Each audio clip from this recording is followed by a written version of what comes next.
Приветствую, шинопаны! Это небольшая заметка о впечатлениях после прохождения. Анабиоз Сон разума вышла из-под крыла украинской студии Action Forms на закате урожайного 2008 года. Игра представляет собой хоррор с видом от первого лица, события которого разворачивается на замерзшем атомном ледоколе. Тут же появляется закономерный вопрос, чем ребята из Action Forms думали удивить геймеров в 2008 году, и как игра прошла испытание временем на конец 2020 года. Именно тогда я на стриме прошел игру.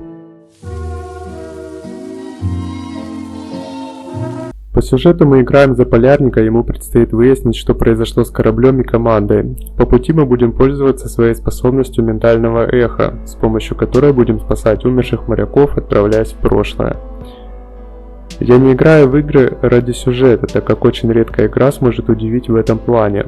В большинстве игр сюжет есть для галочки, и он просто ведет игрока за руку, давая ему объяснение, зачем он играет. В Анабиозе же постарались, и для того, чтобы считать идею авторов, игроку придется внимательно следить за диалогами. Особой похвалы заслуживают озвученные части легенды о Данко, разбросанные по игровым локациям. Они погружают игрока еще больше в историю и заставляют искать аналогии между легендой и событиями игры.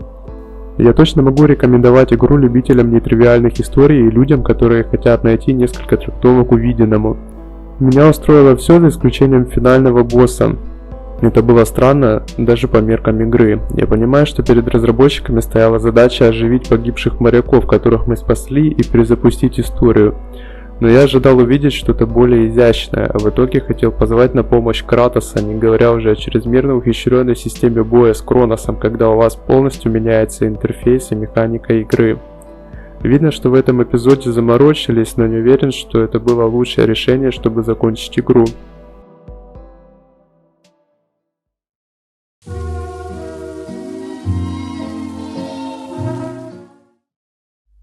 В рамках жанра почти все достаточно обыденно, за исключением здоровья, которое в этой игре конвертировалось в тепловую шкалу. Соответственно, вместо аптечек нам придется искать разные источники тепла. У нас есть несколько видов оружия, несколько видов врагов, саспенс, пара скримеров как дань-жанру и босс в финале. Но тут важно отметить, насколько разработчики умело пользуются выбранным сеттингом. В игре есть несколько моментов, которые у меня осели в памяти. Это небольшое путешествие на лодке почти в начале игры, давшее возможность почувствовать себя Хароном, и вылазки на улицу, где персонаж начинает замерзать, и тебе приходится живее искать укрытие, когда ничего не видно дальше собственной вытянутой руки.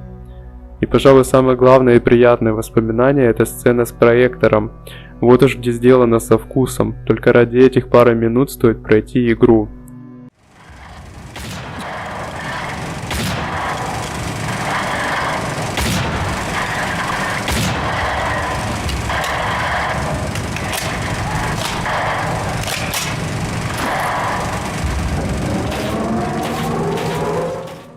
В остальном нам предстоит пробираться по линейным и замерзшим коридорам, отстреливать отморозков, наблюдать за флешбэками и спасать души моряков, используя наше ментальное эхо.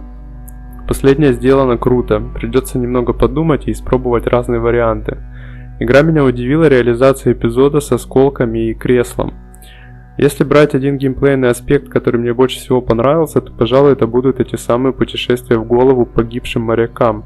Они выполнены креативно, и в результате такой интерактивности более подробно раскрывает сюжет.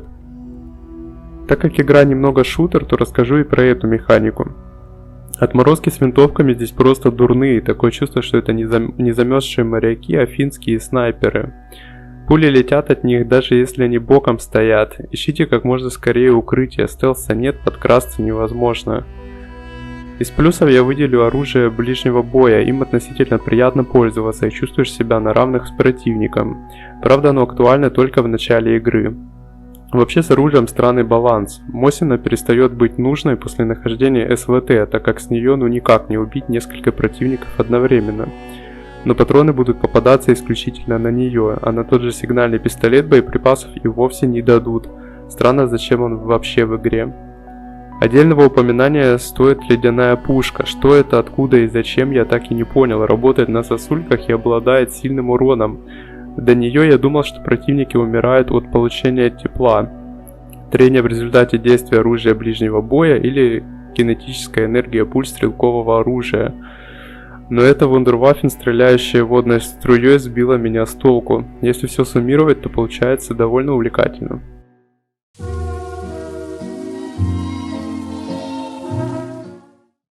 Ахиллесова пята игры. Анабиос позиционировался как технически новая игра, отчасти это было так. В игре потрясающая работа с окружением, светом и частицами. Персонаж выпускает пар, заиндевевшие стены и двери корабля дают блеском, качественные текстуры радуют глаз. На многих локациях есть отлично поставленные сцены, которые дают возможность узреть техническую мощь игры, которая, увы, нивелируется отсутствием всякой оптимизации. Я пробовал играть в Анабиос на выходе в 2008 году, у меня тогда, кажется, была GeForce 8500 GT с Intel. Игра безбожно фризила, я тогда отложил до лучших времен.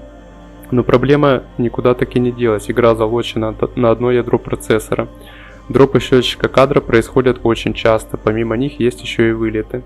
Какие бы настройки пользователь ни выбрал, добиться стабильных 60 кадров не получится, даже 45. До кучи с низким временем кадра это делает игровой процесс достаточно некомфортным.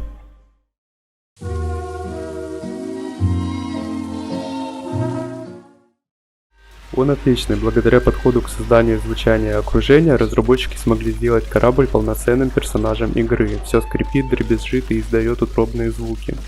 Игрока ни на секунду не покинет ощущение, что он находится на борту старого корыта. Что касается озвучки, то здесь ситуация на порядок слабее. Если вы живете на постсовковом пространстве, то можете вспомнить одну общую тенденцию в озвучивании персонажей.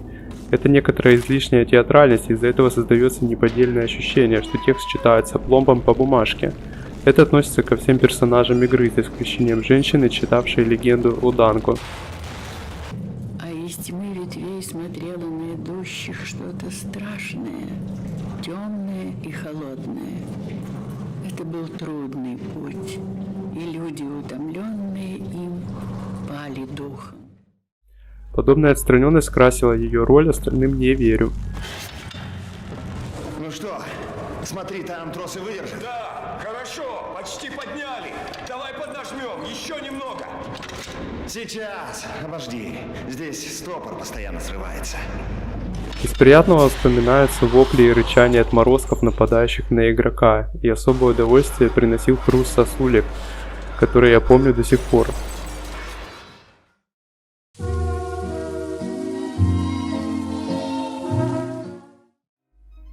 Анабиос «Сон разума» — это в меру увлекательное путешествие, в том числе и в свою голову, в котором главными антагонистами выступят холод, эгоизм и время. Подобных амбициозных игр в ледовом сеттинге крайне мало, поэтому эта игра обязательна к ознакомлению. В ней хватает своих недостатков, среди которых и кривая стрельба, и слабая озвучка персонажей, и отсутствие оптимизации, но своими достоинствами Анабиос их прикрывает. Да, игра не шедевр, но это отличный претендент на современный ремастер, от которого многие бы не отказались.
Не лезь, блядь, дебил, сука, ебаный. На тебя сожмем, блядь, нахуй ты. Блядь!